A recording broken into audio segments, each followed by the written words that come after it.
Uh, we've got great opportunities with all the federal resources coming in and available to New Mexico, as well as the largesse that we're experiencing with the oil and gas revenues and all of the good things that are happening in our state. In that regard, it's imperative that we take full advantage of it. And so one of the things I requested we did was put together a water policy and infrastructure task force, and so that started the whole ball rolling. So with that, I'll pass it over to Laurie for her introduction. Thank you. And I think we'll go in the order of presentation. So Rachel, actually, if you want to jump in next with a quick introduction. Sure. Good evening, everyone. Hello, my name is Rachel Conn. I'm Deputy Director of Amigos Bravos. We're a statewide water conservation organization that works to protect and restore the waters of New Mexico. And while I am not a member of the task force, full member of the task force, I did participate as a technical advisor to Work Group 3, which is Rivers, Aquifers, and Watershed Health. And my presentation tonight will be focusing on the recommendations that came out of that work group. Thank you, Rachel. Laurie, would you like to introduce yourself? Yes, I'm Laurie Weahkee. I'm Diné Coach Tianzuni Pueblo, and I'm grateful to be here and glad I was invited to participate in this dialogue. I actually have been doing consulting with both the Indian Affairs Department and formerly with the Office of the State Engineer. And part of my work has been to try to organize what we're calling the Tribal Water Work Group, which is all the different tribes sent their designees to participate in the Tribal Water Work Group. And all of that is, the Tribal Water Work Group is made up of different water professionals, from attorneys to water managers, to the natural resource directors, to the tribal historic preservation officers. So it's kind of a wide breadth of expertise that is involved in the Tribal Water Work Group. And so I also was kind of more in a organizing coordinator capacity with the Indian Affairs Department, and not necessarily a formal tribal or water task force member, but have really served to organize a lot of the tribal communities and voices together. So thank you. Thank you, all three of you, so much for joining us tonight. I'm so excited to hear your thoughts and perspectives. So Mike, now if you want to go ahead and start sharing your screen, I am excited to listen to your presentation. Great.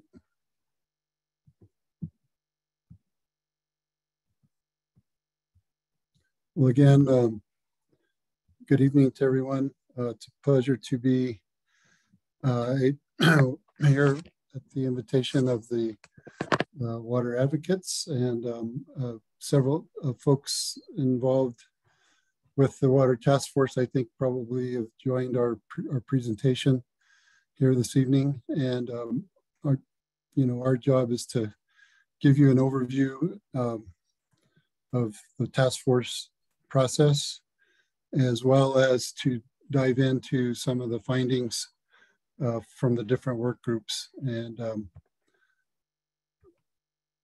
some of the real impetus for all this is that New Mexico's got some major problems in the coming decades in terms of our persistent drought that we've been experiencing at least for the last 15 years. It's been exacerbated by climate change and temperature increases. So we've seen a 2-degree average temperature increase since the 1980s already. And a scientific effort in the 50-year water plan is called the Leap Ahead Analysis. Is an excellent document, and I would ask folks to really take a look at that. It's on the New Mexico Interstate Stream Commission website, as well as a lot of the work that was done to prepare the 50-year water plan that is currently in the governor's office for review that will be released in a very short period of time here after a complete briefing with the governor's office that I'll talk about here at the end of the presentation. As we all know, we've experienced some of the worst catastrophic wildfires in the history of New Mexico, which are the convergence of a number of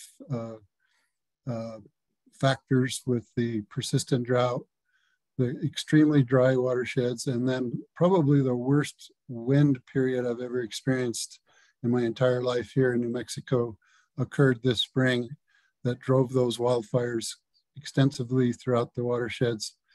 Even when they fought them dramatically, got them under control, then the winds would pick back up and start it all over again. So it was just a horrific fire season that was relieved, thankfully, by early monsoon periods in mid-June that then became flooding potential on the burn scars that created a lot of problems for our watershed communities, and even a large town like Las Vegas was threatened. Their water supply that they get from the Gallinas watershed was dramatically impacted by the burn scar runoff impacts, and that's something that will persist for years to come. Anybody that's seen the watersheds up above Santa Clara Pueblo, Cochiti Pueblo, anywhere in the Jemez after those large fires occurred in that region knows the devastation that occurs under catastrophic wildfire and burn scar runoff events. We have declining aquifers resulting from high use, of course. 90% of our population get their drinking water from the aquifers in New Mexico.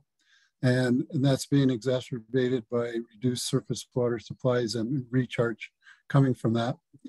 We have aging water and wastewater infrastructure, which hits rural New Mexico systems the hardest.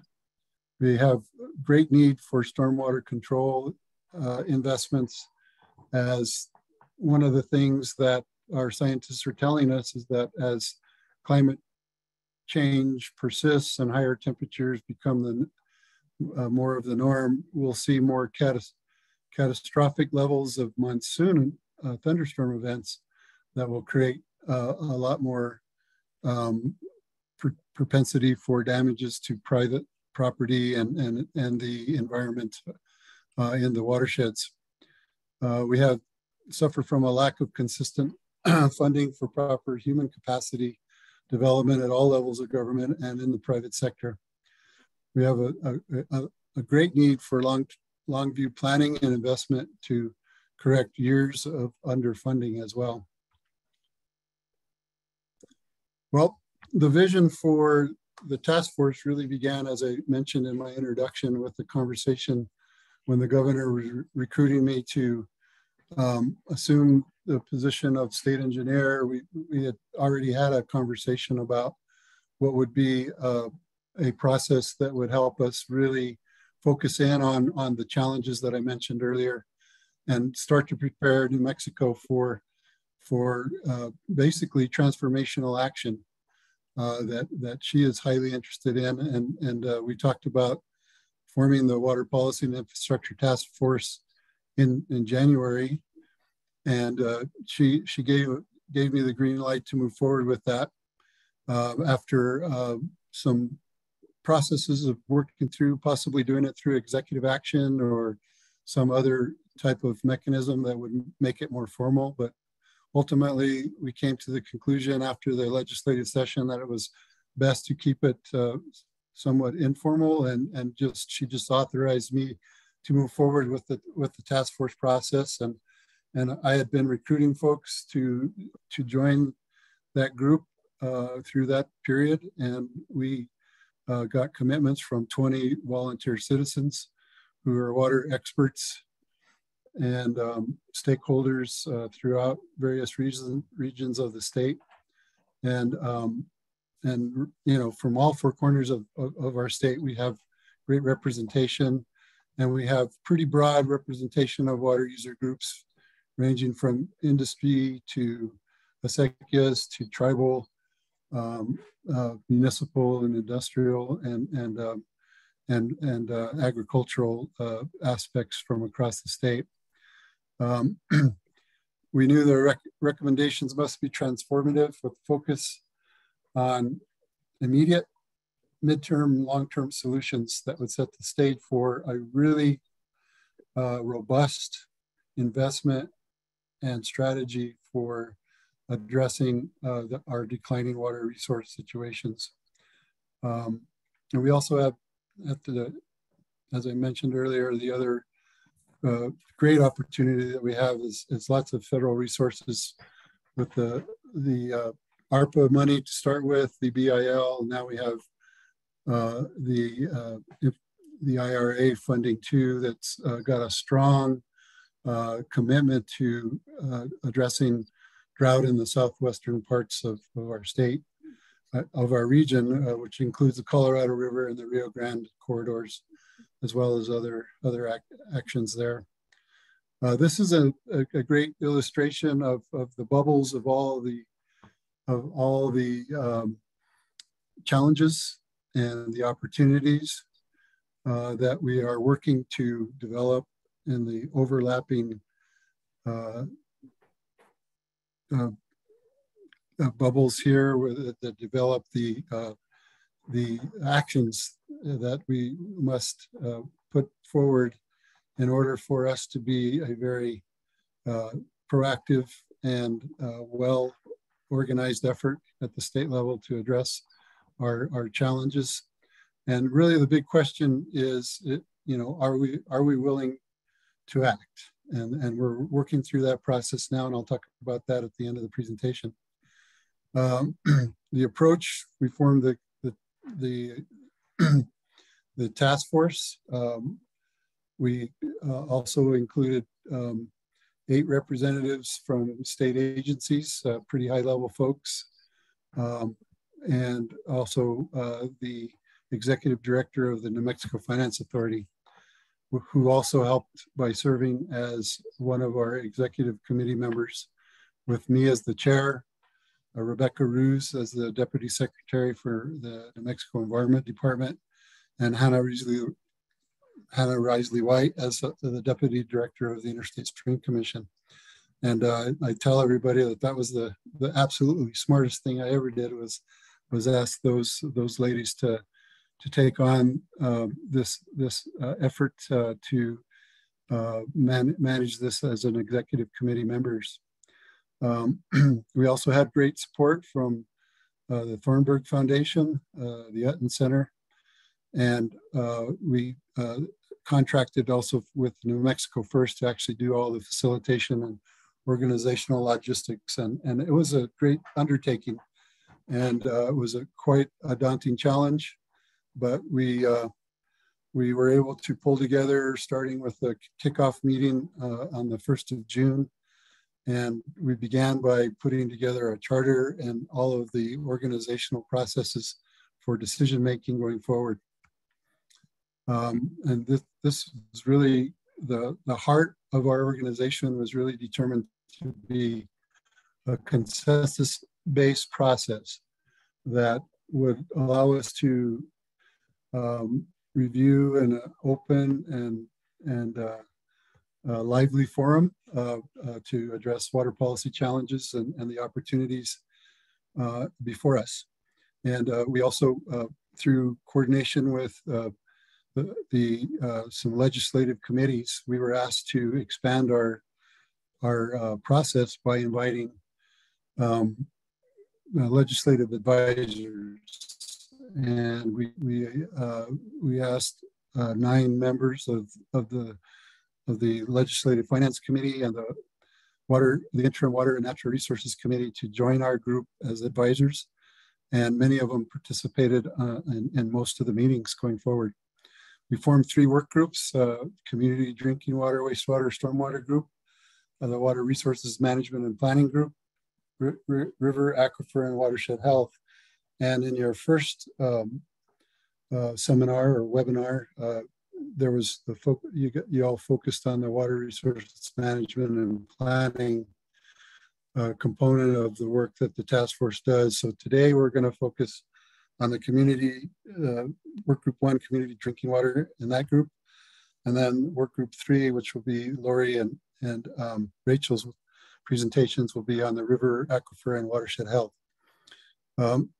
They selected co-leads and began their work. And I gotta say, it was an amazing effort at the work group level. As the task force chair, I chose not to participate in any of the work groups because I didn't want to have any undue influence in any of the outcomes from that process. So that was during the phase 1. Now the phase 2 process really involved, essentially finalizing the reports and the consensus-driven recommendations, and began the process of integrating all of that work in with the governor's office and legislative groups that would allow us to start building consensus around the work of the task force. And we're in that period right now. We're happy to say that the task force has essentially completed its work of developing the recommendations, fine-tuning them, making some recommendations about how those strategies and action items would be phased. And they've handed that off essentially to the executive, which is myself and the other 7 members of the executive that participated on the task force. And now we are preparing ourselves for the work for the 2023 legislative session. And of course, this is work that will live on because it spells out numerous things that we must accomplish, particularly within the next 3 to 5 year period with the availability of federal funding and state funding. But it should set the new procedures and processes that will position the state to, essentially transform ourselves that will last well into the future. All of our task force members are serving as water ambassadors, and they will be using their influence in their regions and with their legislators and constituents to help promote and advance the work of the task force. All right, well, I want to talk in quite a bit of detail about our community drinking water, stormwater, wastewater, and stormwater capacity and infrastructure and finance. Really, I think it's worthy of reading the problem statement because it is really a vexing matter that has hamstrung New Mexico water infrastructure development for decades as a result of the way we have organized ourselves and the way that we've essentially ignored the rural water systems for the most part. So the problem, water and wastewater systems are essential for quality of life. Many of New Mexico's aging water and wastewater systems have been left behind, and many communities lack adequate and resilient stormwater infrastructure. This leaves communities' health and well-being at risk as they struggle with the growing impacts of climate change. So we have, aging infrastructure is a real issue. Many of them are well beyond their useful life of, 30 to 50 years and beyond. And so the recommendations that work group came up with was to create a water infrastructure projects authority to assist small communities. And it was fashioned off of what the public school system does, in that they have a quasi-governmental entity that is well-funded, and they have very specific procedures and processes that essentially manages projects from cradle to grave. And they do it on a consistent and planned basis.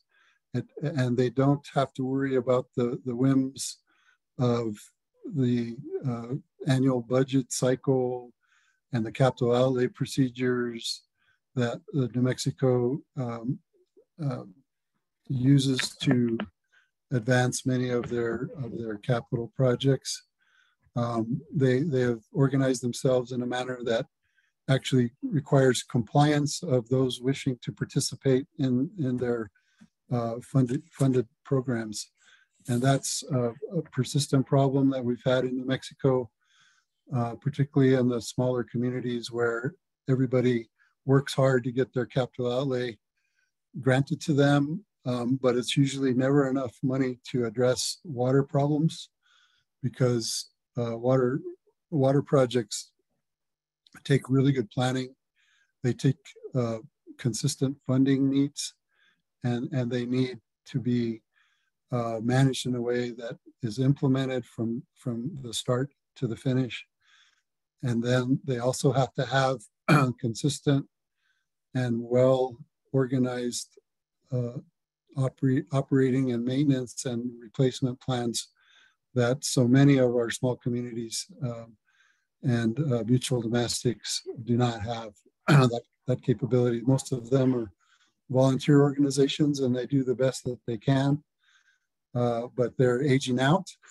Many of them. I see some younger folks coming into the mix in some of the communities, but for the most part, they're the older members of the community, and they've been around when they first built the infrastructure, but the infrastructure is also aging out with them, and they can't keep up in a lot of ways for doing these projects. But the other piece of it, and it really lends to the need for consistent methods for operation and maintenance, replacement, and regional water planning, is we need to have a regional water system collaboration. And I understand that there's a draft bill that's circulating, headed up by Senator Worth and Representative Herrera, as a means to create voluntary mechanisms for small water utilities to regionalize. And that doesn't mean they have to interconnect or anything, but to actually utilize a broader rate base, a bigger public, if you will, to adequately have the cash flow on a recurring basis, but also to be able to adequately operate and maintain their systems going forward. Because we got to break out of the cycle of spending quite a bit of money on fixing infrastructure and then running it into the ground for the lack of funding and support, and in some cases a lack of qualified system operators, which is required by the New Mexico Environment Department to have good water quality systems. It must have testing and adequate maintenance and operator and qualified operators running these systems. So to be able to do that well, it's important to actually look at regionalizing between multiple entities to see if they could manage from a broader rate base going forward. The other thing that fits into that model, as well as some of the other entities that have developed nonprofit support systems, like the New Mexico Rural Water Association. They have technical support systems and processes and procedures available to small communities. We have the RCAC as well, and then we have, in some cases, we have the regional COGS, the Council of Governments, and then the counties that try to support all of these systems but it's just not a consistent methodology. So we got to have a very robust and properly funded method to provide technical assistance to small community systems, both for water, wastewater, and also for aquifer protection. As we found out during the catastrophic fires and the resulting flooding, we certainly did not have enough reserves in our emergency relief funds through the Board of Finance and through the Department of Finance Administration, where that funding comes from, to actually have the resources to provide adequate response during these emergencies. And there's other instances too, besides the fire and post-fire flooding that occurred this year, which include the complete failure of 2 water systems in communities in our state that needed emergency funds as well to get them back on track. So we need to create an emergency relief fund that is consistently there and has the capability to allow for the state to react to these larger emergencies that we experienced this year. And then the other major recommendation is the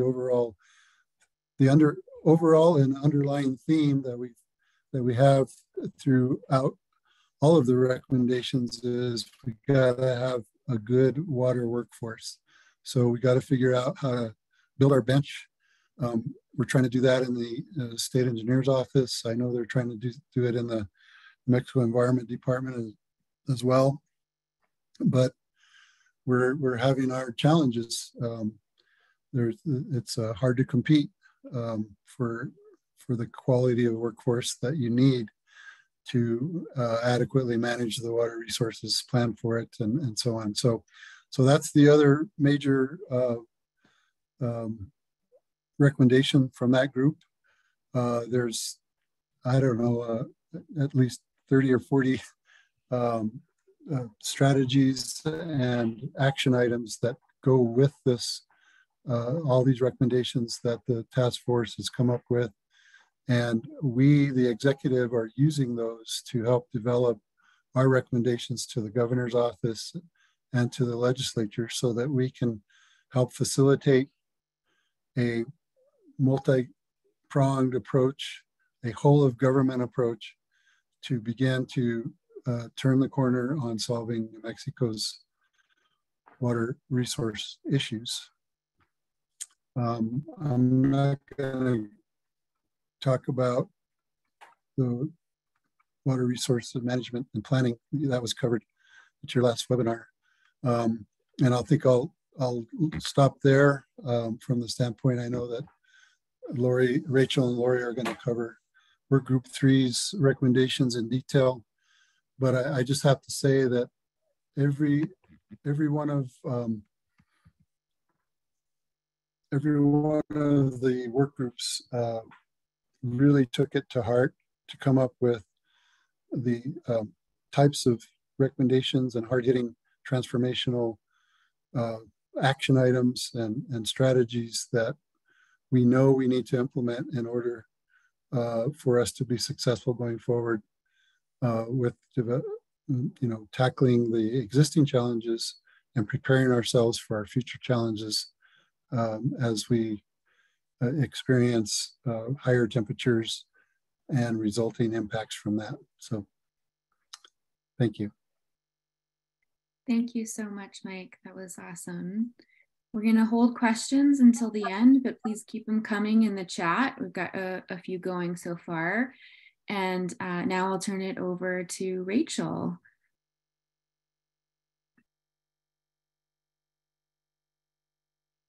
Great, thank you. Here, let me share my screen.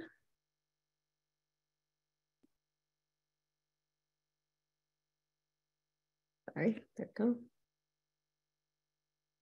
Great, well, thank you for the opportunity to present. My name is Rachel Conn. I'm the Deputy Director of Amigos Bravos. And as I mentioned previously, I was not a task force member, but a technical advisor to Work Group 3.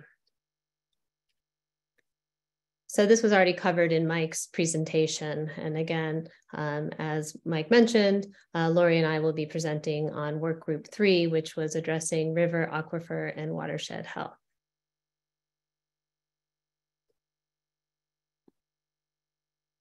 So the first task that the work groups addressed was creating problem statements. So this is the problem statement that work group 3 put together. It's New Mexico's rivers, aquifers, and watersheds are experiencing unprecedented stress, depletion, and degradation as we navigate a warming and drying climate. Increasing incidences of drought conditions, intense precipitation events, catastrophic wildfires, and associated destructive erosion and sedimentation threaten our forest and watershed health and surface and groundwater resources. So after we came up with this problem statement, we worked on coming up with recommendations to address this problem. Here is a list of work group 3 key recommendations. These are recommendations that are identified in the task force report as key recommendations from the river, aquifer, and watershed health work group. I am going to be focusing on this presentation on the first 2 bullets and the last bullet. So on the developing a surface water quality permitting program, funding the Strategic Water Reserve and the River Stewardships programs, and the modernizing forest management programs. I'm going to leave the groundwater recommendations for someone who is better versed in groundwater issues.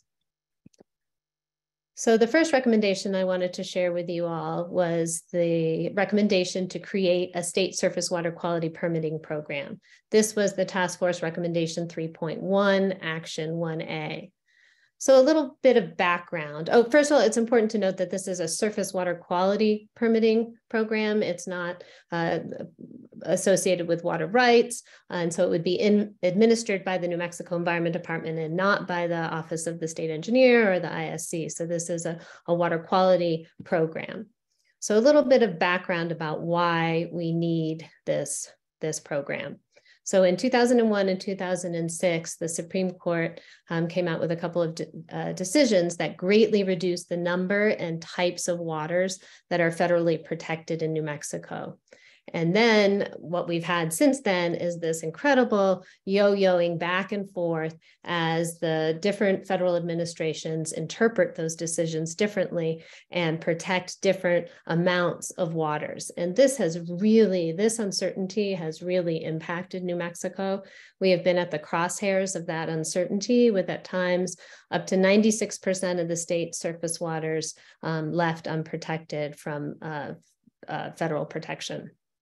And so this map that's here on the side on the screen really demonstrates that 96% of waters that were left unprotected. This is really an expression of what the scenario was under the previous administration and previous federal administration's rule that they came up with. So the Trump administration's EPA developed a rule that really took away a lot of protections for a lot of waterways in New Mexico.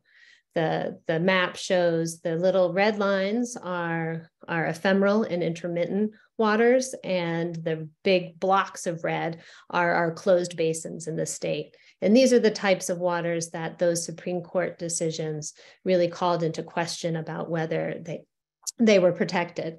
And here in New Mexico, we have so many of these smaller waterways, of these ephemeral and intermittent waterways. Those are waterways that don't flow all the time, that flow in response to snow melt and rainfall, or are intermittent in their flow. There's sections that dry up. And our closed basins, 20% of the land area of New Mexico falls in closed basins. Those are the dark red parts. And even under Obama rules, closed basins weren't protected. We anticipate this map will probably now and will, once the Biden administration finalizes their rule, will look a little bluer than this, but there will still be a lot of red. And that's the problem that this recommendation is trying to address. Because what does that loss of federal protection mean for New Mexico? It means that if waters aren't federally protected, aren't considered jurisdictional under the Clean Water Act, then federal permits for discharge of pollution are not required. Here in New Mexico, EPA administers surface water quality discharge permits in New Mexico. New Mexico is one of only 2 states that does not have a state surface water permitting program, which means that we rely on the federal government to write our permits. And it means that there aren't the regulatory mechanisms in place to control pollution discharges into the vast majority of our state's surface waters. Other states do have the write permits for both waters that states do different things, but many states can write permits that are for both federally protected waters as well as waters that are waters of the state, but aren't necessarily waters of the US. So if New Mexico were to create a state permitting program, it could, under the New Mexico Water Quality Act, protect all waters of the state, not just those that are federally protected. And so that's the need that the task force identified and was trying to remedy with this recommendation to recommend that the state fund the New Mexico Environment Department to develop a state surface water quality permitting program to regulate discharges of pollutants into state waters. So those are discharges from municipal wastewater treatment plants, from industry like mining, oil and gas, from stormwater discharges. The Los Alamos National Laboratory has these types of surface water quality permits as well. And so this year, this upcoming legislative session, NMED has requested $680,000 in special appropriations for the development of the program. The next recommendation I wanted to touch on was a recommendation to increase water quality monitoring in the state. This is Task Force Recommendation 3.1, Actions 1B and 1C. And so this recommendation is to fund the New Mexico Environment Department to increase sampling frequency in the state. Right now, our surface waters, our rivers, streams, lakes, and reservoirs are monitored only once every 9 to 10 years. And so the recommendation is to double that frequency to at least once every 4 to 5 years. And this really, these are the waters that our children swim in, that we divert for irrigation into our acequias. It's water that we depend on for our outdoor recreation economy. And so it's having it sampled only once every 9 to 10 years to determine the quality and pollution levels is, I certainly think, not enough, and the task force recognized that in this recommendation. In addition, the task force recommends supporting tribal water quality sampling by advocating for additional funding, 106 funding from the EPA to go to tribes. The next recommendation from Work Group 3 that I wanted to touch on was supporting the Strategic Water Reserve. This was Task Force Recommendation 1.1, Action 2A. So a little bit of background. The Strategic Water Reserve was created in 2005, and it gives New Mexico a management tool to purchase or lease water on a voluntary basis to keep that water in the stream. Currently, the reserve can be used for 2 purposes: for compact compliance and for the benefit of threatened and endangered species. The recommendations for the task force recommendations related to the Strategic Water Reserve include providing sufficient and consistent funding to the Strategic Water Reserve. And so the recommended appropriation in the recommendation was $15 million in 2023 and $3 million per year thereafter. There also, as part of the recommendation, it was recommended that there was to create and fund a dedicated position within the Interstate Stream Commission to manage the Strategic Water Reserve. Additional strategic water reserve recommendations include amending the enabling legislation to allow for greater flexibility in the use of the program, to designate additional river basins. Right now, I think it's the, I think I have it written down. I think it's the Middle Rio Grande, the Pecos, the Canadian, and the San Juan. Can be used with the strategic water reserve. The last recommendation is to investigate the feasibility of using federal funding to match state and private funds for transactions under the strategic water reserve. The next program, the next recommendation that I wanted to touch on was the task force recommendation to expand the river stewardship program. That's task force recommendation 3.1, action 2B. A little bit of background. The river stewardship program is an incredible program for watershed restoration, for enhancing New Mexico's rivers and streams. It's utilized by many different stakeholders around the state to engage in watershed restoration projects. The New Mexico Environment Department administers this program. So the river stewardship recommendation included establishing reoccurring appropriations to the river stewardship program to increase the pace and scale, excuse me, I keep on having this little thing in my throat. To increase the pace and scale of restoration across the state.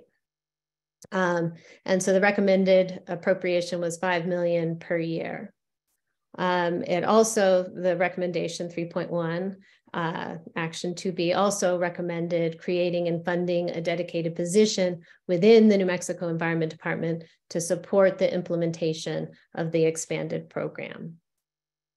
And here's some pictures of watershed restoration happening. This is Midnight Meadows up in the Upper Red River watershed. I also wanted to touch on some of the watershed health recommendations. This was task force recommendation 3.3, had many of the forest and watershed health recommendations embedded in it. So this, and I know that the State Forestry Division and Energy, Minerals, and Natural Resources Department are considering putting forth legislation on these recommendations, which was why I'm going to touch. There's 3 slides on watershed health recommendations, and these are the 3 actions that the MNERD and the State Forestry are considering putting forth legislation in the next session, which is why I focused on these. There's actually a lot of other recommendations, both for watershed health as well as for some of the other components of work group 3 that I'm not going to have time to touch on today, but I will touch on these 3 for watershed health. So this first one is to modernize the Forest Conservation Act to authorize the state to engage in post-wildfire watershed response. This would update the Forestry Division's authority to carry out these post-fire actions and erosion control and riparian forest restoration. It would also update the Forestry Division's responsibility for forest fire protection and conservation, including post-fire activities. So the second recommendation that's been identified as a priority is enabling treatment on private lands to protect priority watersheds. So this recommendation, which is Task Force Recommendation 3.3, Action 2A, would be to request an opinion from the New Mexico Attorney General on the need of whether there would need to be an amendment to the Constitution to permit the state to use state funds for some of these watershed restoration and treatment projects. So for thinning and restoring forests on privately owned property. So this is really to address places where there's a lot of cross-boundary water needs in terms of watershed treatment and restoration.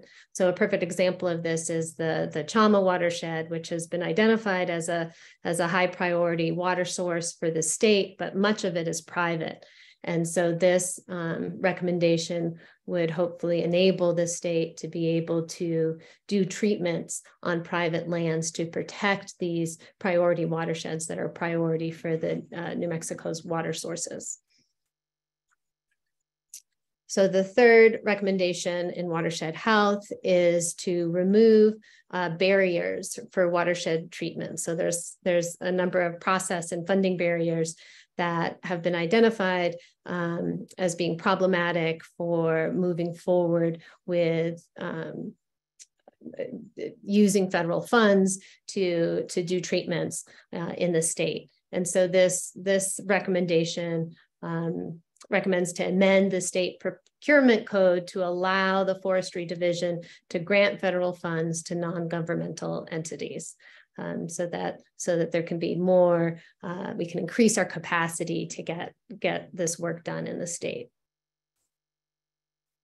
So where do we go from here? So these are my recommendations for how we can move forward from here. I think we can all thank the governor and thank Mike as our state engineer for shepherding this project, for establishing the water task force, and encourage the administration to continue to make water a priority and to follow through on the water task force recommendations and make that a priority as well. We can all work to advocate for bills and funding proposals that implement the Water Task Force recommendations, as the ones that I mentioned in this presentation. They're listed here again, the $680,000 for developing a surface water permitting program, funding to OSE for the Strategic Water Reserve, funding for NMED for river stewardship at increased levels, increased funding for NMED capacity for doing water quality sampling. We want to advocate at the federal level for more 106 funding for pueblos, tribes, and nations, and support the potential bills from MNERD that would modernize the Forest Conservation Act, enable the state to spend funds to do treatments on private lands, and to remove process and funding barriers. So non-governmental entities are eligible for federal funds. So that's a quick, I know that's a busy slide, but that's a quick summary of all that I had just gone over. So with that, I hope I haven't gone over my time, and I'll hand it over to Laurie for her presentation. Thank you all for your attention and for attending the forum tonight. Thank you so much, Rachel. That was great. Laurie? Sure. So again, I'd like to thank everybody for this opportunity to talk a little bit about some of the work that we've been doing with the Tribal Water Work Group. And so I think coming into this process, it was really helpful to just sort of understand the larger context of what we were trying to do.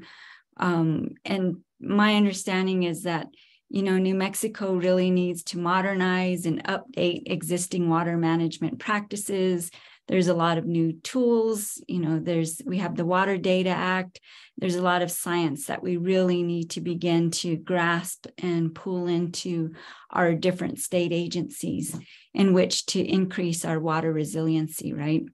I think the other big thing that was news for me as somebody kind of stepping in from the outside was just the issue of capacity, like coming from the tribal communities. And I just want to make clear, I don't speak for the tribes. They each speak for themselves, but I do help to sort of organize and clarify for Indian Affairs Department, just some of what we're dealing with regards to this water task force. So anyways, so what was news to me was, just the need to increase capacity at both our state agency level as well as our community levels. And, on some levels, like I thought it was only tribes that were really struggling with their capacity. But then, of course, we start to look to our neighbors, north and south, east and west of us. And we can see that a lot of New Mexico small communities really struggle with capacity on a variety of levels, whether that's managing their water systems, the governance aspects, not having new operators, or, people not really stepping into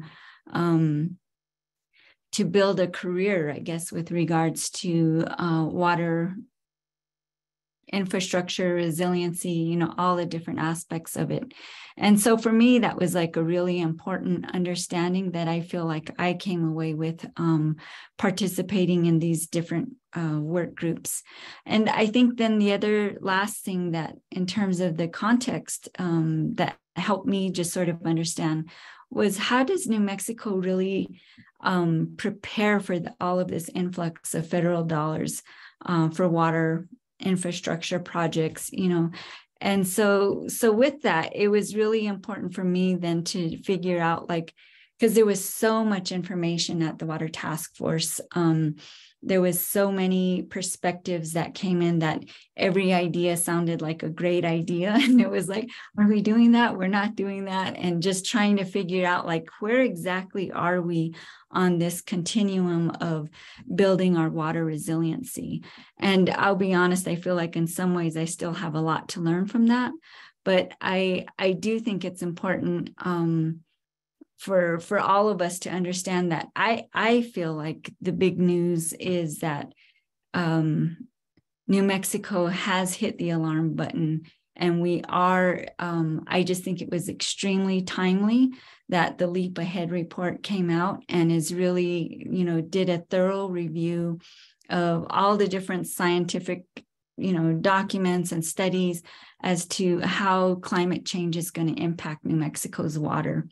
And so with that, I think the other big piece that was very important from our perspective was the issue of equity, right? And I think, on some levels, it's really important for us as New Mexico, who honors our longstanding traditions, who also really is interested in how do we sustain our future, to think about all of these strategies in the context of equity.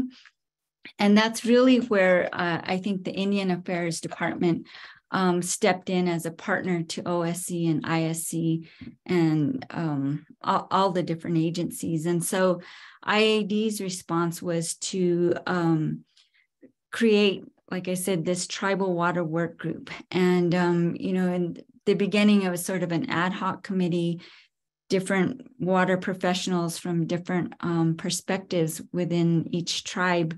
But one of the things that we did was we really tried to engage with all the information from the Leap Ahead report.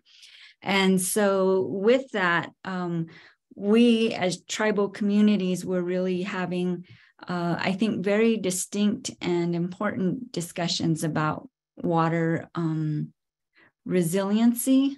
And so we developed our own set of recommendations that the Tribal Water Work Group put together. And I think the really good news is that a lot of these recommendations really do dovetail nicely with what came out at the Water Task Force. And so, for instance, I just think it's important in terms of how do we continue to build equity amongst our communities in the context of new policy, in the context of all of these federal dollars. We found ourselves very much a part of a variety of these dialogues, but we also had our own sort of perspective on these things. And so, for instance, the state of New Mexico has a tribal, they call it the State Tribal Collaboration Act. And each agency is supposed to really figure out how do they communicate and collaborate with tribes on various policies that they're responsible for. And that remains a significant tool that I think tribes really want to continue to utilize, and have asked the state to continue to utilize in a way that allows us that understanding of like, what are those plans? What are we really preparing for? And how do we get notified about these different policy changes that are, about to happen? I think the other thing is, from the tribal perspective, oftentimes they will think like, well, we went through the process, we got our water right claims solved, and yet, there's no enforcement. There's nobody there enforcing our water claims.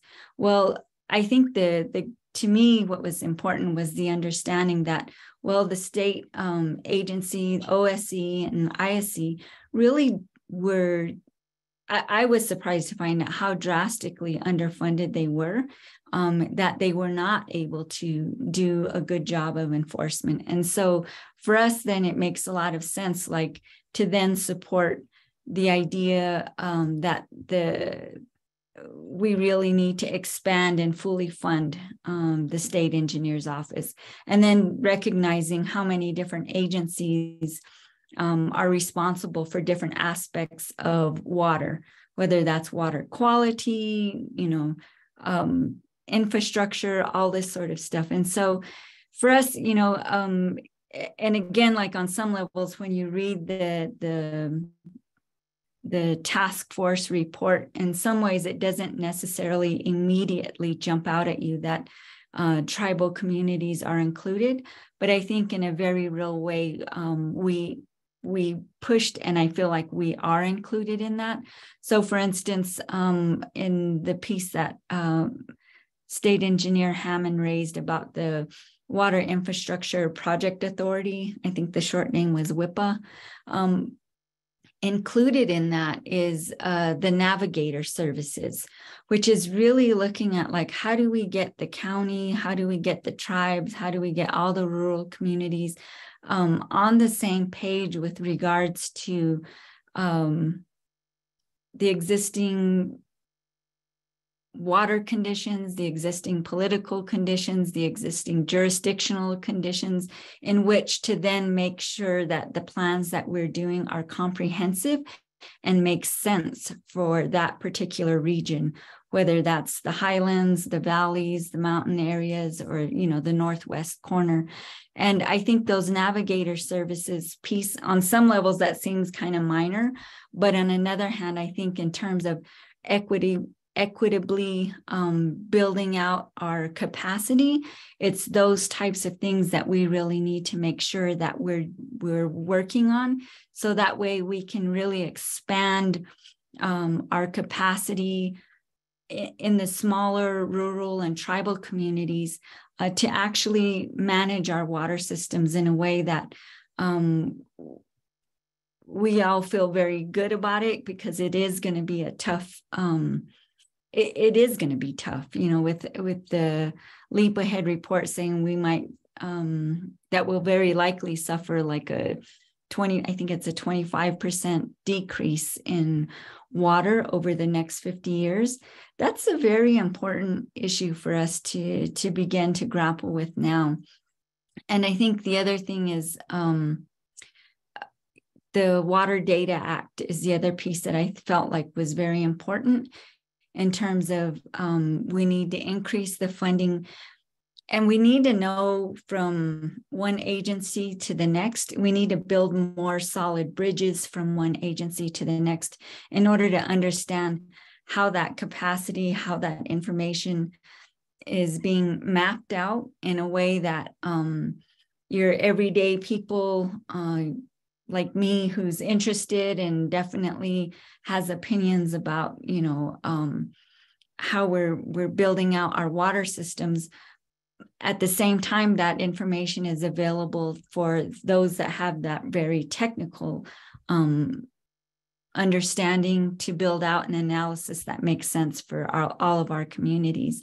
And so I do think the last thing I'll say is just that, one of the recommendations that the Tribal Water Work Group came out with was to talk about in terms of the capacity is that, you know, we ask that the state support tribes in advocating to the federal government that some of these funding guidelines should really be restructured in order to allow smaller projects, tribal, indigenous-led NGOs that the smaller communities can really initiate, because some of our communities, like, I mean, I don't know, but dealing with $1 billion project is just way beyond, you know, some of our smaller communities. Now, if they look at themselves and voluntarily decide to work together and maybe call themselves a region or whatever, that can be a lot more useful, but that each group has that ability to access some of those dollars in order to initiate the types of projects that they feel is very important. And, you know, we talked about things like, you know, there should be enough resources so that tribes can develop their mitigation and adaptation plans, right? To deal with those cultural resources, which is always like I guess, first things first type of concern that a lot of tribes have with regards to water and our cultural resources within our communities. And so we're looking forward to being able to present those recommendations. And we're planning that those recommendations are actually to be part of the 50-year water plan.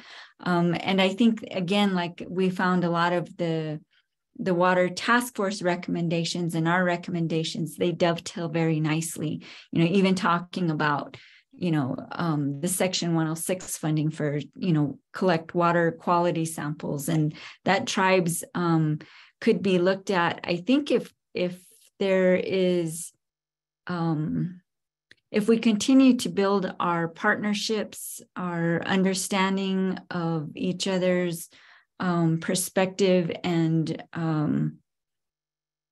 existing conditions, that there is some room, I think, to build partnerships in which information might be able to flow a little bit more easily, although that is a huge issue for a lot of tribes. They really have been burnt in the past, and not necessarily by this administration or any, you know, recent time, but you know, have really struggled with, you know, putting all the cards on the table only to be, you know, sort of undercut on some of those things. And so, you know, it's a learning curve for tribal communities as well to figure out, like, who do we want to partner with? What types of information do we want to share? You know, and I think those are the sorts of things that I've learned and have really embraced as part of this whole process. And I really want to extend my gratitude and thanks to State Engineer Hamman, to the ISC folks. I just feel like folks have really done a good job of trying to listen to all the different perspectives. And at the same time, I just think it's important as we move forward that we take that time to make sure that we are all on the same page. So I appreciate this opportunity to just sort of put out there, here are the types of legislative pieces that we're expecting to see. On some levels, I keep waiting for, like, what's the top 3 priority list? But I think it's going to be a lot broader than that. And I feel like that's something that I'm personally just having to deal with. Like, there might be, you know, several different water bills, and the water agenda is a lot broader. But I do feel like there's been quite a few voices that have helped to build that. So I have my fingers crossed that we will really be able to, you know, update and ensure that we protect our water and increase our water resiliency for all of our communities here in New Mexico. Thank you. Thank you so much, Laurie. That was awesome. Well, we've had quite a few questions in the chat before we move on to our Q&A piece. I just want to check in with Mike and see if there was any words you wanted to wrap up the panel with, or talk about next steps before we move into our Q&A. Oh, I just wanted to thank Rachel and and Laurie for doing a great job in covering the work group 3 recommendations and some of the other points that Laurie made relative to the challenges that the rural communities face, whether tribal, acequia, mutual domestics, all of those entities out there are poised to move forward in a very productive manner if we're successful in moving this agenda forward. And I just want to thank everybody, all the task force members that happen to be on this presentation and those that aren't, as well as the supporting cast. That could be many of you that didn't participate on the task force, but can help us going forward during the legislative session. So thank you all for participating, and I look forward to our discussion. Awesome. Well, folks, feel free to keep putting questions in the chat. We're going to kind of go through these as many as possible. And again, if we don't get to all of them, the Middle Rio Grande Water Advocates will post them on their website. So your question will get answered. So this first question is for Mike. Can you just give some examples of small communities' infrastructures needs? The asker remembers reading about a big problem in Cuesta last year. Yes, I'm really familiar with the Cuesta issue. They've got maxed out on their water production capacity with well and aquifer issues. They also have developed to some degree a pretty decent wastewater capture and treatment process, but they haven't taken steps to apply for return flow credits, and so they've gotten behind on their essentially over diverting on their water permits. So there's issues there. They also have a lot of old and leaky pipe systems. I think that's one of the major problems with the small community drinking water systems, is that half their production is lost in some cases through just leaky systems, and under metered water flows to their turnouts at each of the customers' metering efforts are subpar in some cases and non-existent in others. People got familiar with a low base charge for their water fees that is well below what they might be paying for their TV cable service or their phones or anything like that. So these mutual domestics and these community water systems are reluctant to raise rates because everybody's kind of gotten comfortable with that, and they're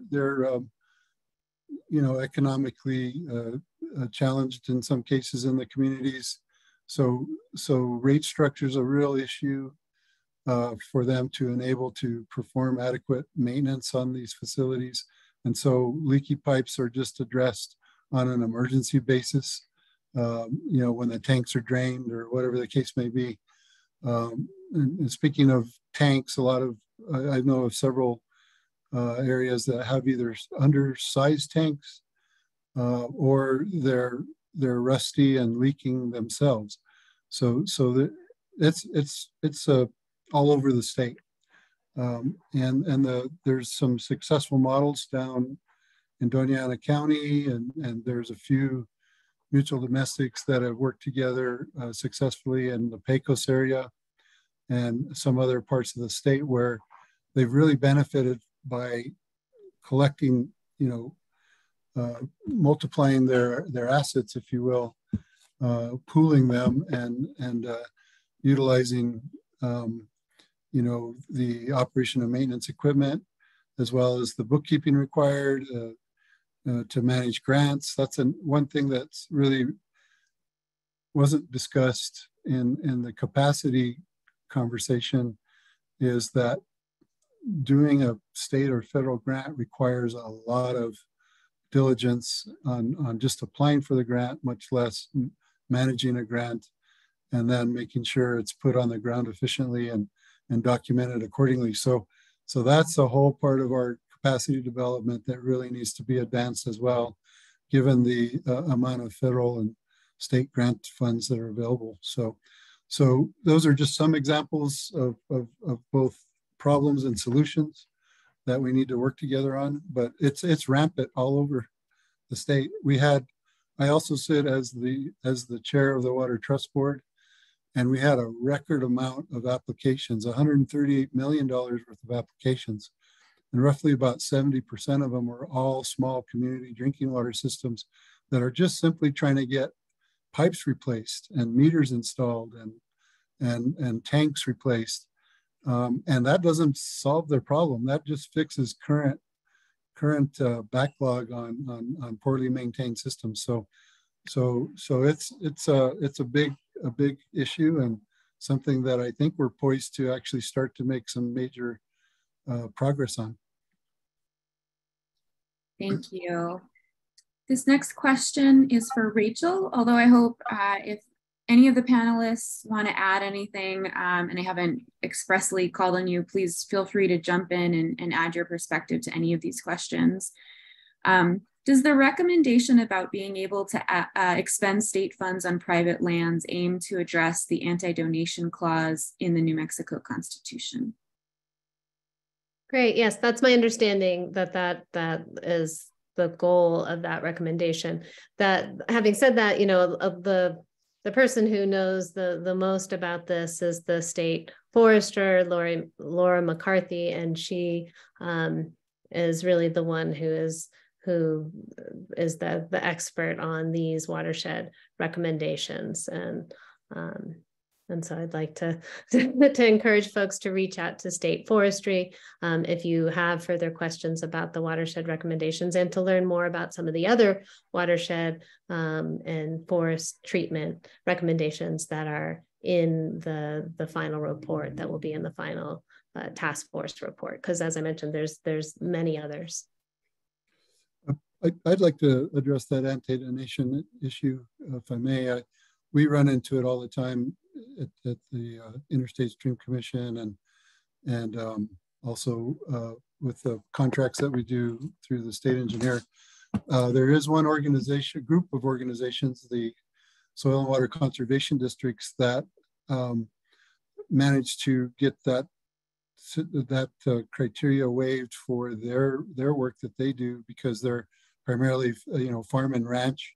If they couldn't put public money on the ground, they couldn't help any of their constituents. So it's the same situation, I think, for forestry, where they really ran into some serious problems during the response to get in and do work, both in the fire response. You can get away with it under emergency conditions for health and safety.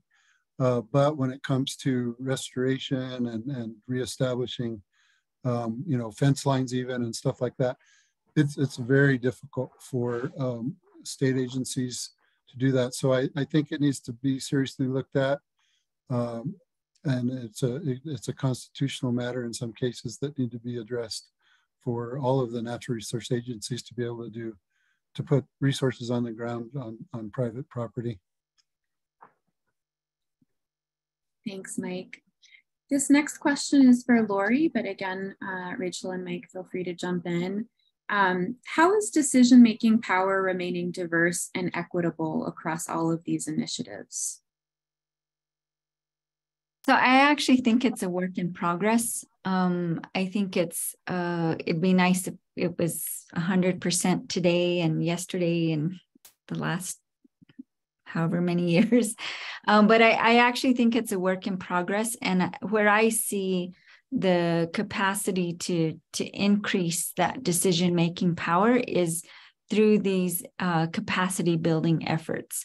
Like, I just think, one of the ways that the tribes had discussed, increasing capacity was just really looking more at our community colleges, our tribal colleges, and like figuring out how they can be helpful to creating more water science scientists or, water operators how to offer those sorts of degrees or certificates or whatever, in which to really figure out, like, then how do we participate in a way that is, more equitable, and that the understanding and the decision-making power is really, that the communities are empowered in a way that, again, is collaborative, but also like is very clearly, what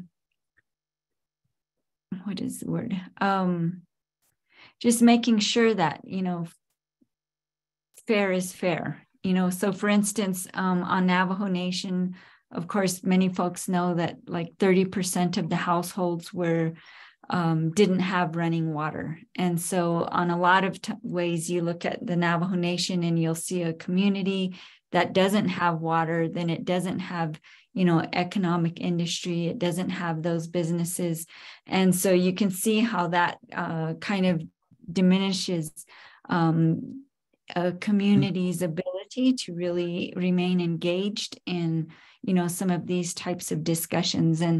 And so, where does equity really start within that discussion? In a way, if you don't understand that that's really the existing conditions for some communities, then you come in and you say, well, everybody's going to take the same, 5% hit on water. You have to understand that those don't hit each community in the same exact way. And I think the more we can do in terms of educating ourselves, educating our communities about our existing water conditions, it is helpful then to figure out, maybe we give you a break for 10 years. Maybe we will always make this decision in this way. I think it varies. So again, I just think it's a work in progress. Thank you. So this is a general question. Whoever would like to answer first, I think maybe you might all have considerations or perspectives on this, but does the task force have recommendations for dealing with the sources of climate change that contribute to our water challenges? For example, support for reductions in CO2 and methane? The short answer is we're leaving it to COP27 to address all that. That's really something that we know is an overarching concern, but it was well beyond the focus of our task force. But I will add that a lot of the task force recommendations are focusing on adaptation and resilience of our water resources in response to climate change is, one of the primary focal points of the work of the task force. Yeah, and I just will also add that I kind of feel like the work thus far has really been to understand how that climate change is going to impact New Mexico. Just for me, again, kind of new. I started with water like 30 years ago, and then I left and I'm back again. But I guess just sort of understanding how climate change is going to affect each region and what each region is going to be dealing with. So like, I'm from Shiprock and Coachtie, and both of my communities in Zuni, they all are going to be dealing with climate change very differently. And in terms of then just some of the struggles that the Four Corners area is dealing with regards to methane and that sort of thing, I do think that was just a bit too far for the work that we had on our plate.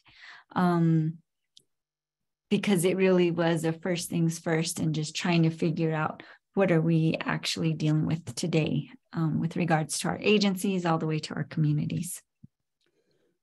I'd like to add, though, that the governor has, the climate agenda, strong one, and the natural resource agencies are engaged in that from a state response, dealing with the methane issues and some of the other, kind of looking at alternative and renewable energies as a strong component of our future in New Mexico.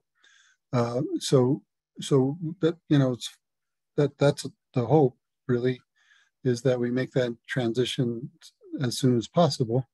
And that's really a worldview. But you could argue too that we're a bit like a lot of those small countries that complain about the larger, you know, in our case, states around us that are generating more the CO2 than we as a small state of New Mexico is. If you subtract away the oil and gas and methane that's coming from the production in the Southeast and the Northwest, we as a, you know, small state are not generating as much CO2 through our actions as other areas. In fact, you could argue that some of the larger states exported or their CO2 emissions to us through the coal-generated power plants, coal-fired power plants that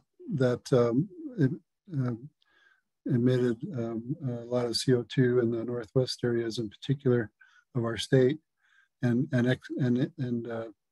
you know, imported the power into California and Arizona at our expense. So there's that equity issue out there too, that we're hopefully going to rebalance as New Mexicans going forward with a good climate agenda and a renewable energy portfolio. So there's hope in the future on that front as well.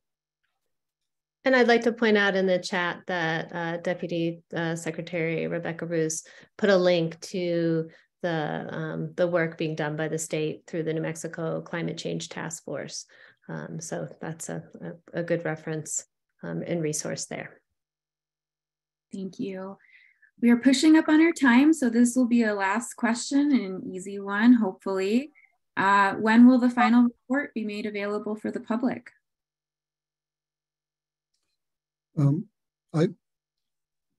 We've got the final drafting of the report. We're going to be briefing the governor's office on it. Our goal is to have it available for prime time soon after we brief the governor on it, since she's the one that requested the task force work, and so we need to brief her up on it and then make it available for the general public after that occurs. Thanks. Well, I want to say, first of all, thank you so much to our wonderful panel. I really learned a lot this evening, and it was just so great to have some time to chat with you all. I want to also say thank you to everyone attending today, and also for those of you who are watching the recording later, thanks for tuning in and caring about the important water challenges that face our state. And I just want to assure folks that asked a question that didn't get answered tonight. The Middle Rio Grande Water Advocates will pose those questions to our panelists and try to get those up on the website as soon as possible. So don't worry if you didn't get your question answered in real time. I think that is all we have. So I will say good night and thank you all. One more quick announcement. We will be having another of these sessions on January 11th, and I'm going to be posting the registration Zoom link into the chat right now. So if you'd like to register right now, you can go ahead and do so.